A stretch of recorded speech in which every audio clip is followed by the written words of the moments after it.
Biz yuqoridagi mavzuda ayollarni aytdik. Endi bu mavzuda biz erkaklarni aytamiz.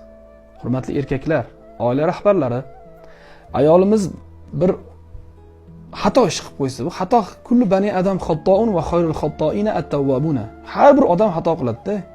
Beayb kim bor? Siz beaybmisiz? Men beaybman. Biz beaybmizmi? Hammamizda xato bor. Bani odam bolalarining hammasi xato qiladi. Xatokorlarning eng yaxshisi kim? Tavba qiluvchilar. Ayolimiz xato ish qilib qo'ysa, bir ayb ish qilib qo'ysa, farzandlarimiz oldida urushmaylik.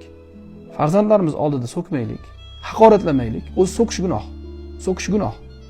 Haqiqiy musulmon inson ayolni so'kmaydi.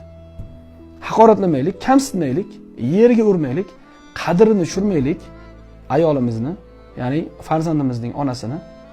Biz ertaga ayolimizni farzandlarimiz oldida so'ksak, haqoratlasak, tahqirlasak, farzandlarimiz onalariga bemehribon bo'lsa-da ular ham onalarini mensimaydigan, onalariga behurmatlik qiladigan, onalarini oldida xohlagan gapni gapirib yuboradigan, ya'ni onalarini oldida yomon gaplarni gapirib yuboradigan noqobil farzand bo'lib o'sadi.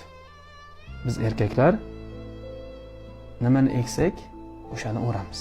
Nima amal qilsak, ertaga farzandlarimizdan ham shu bizga qaytadi.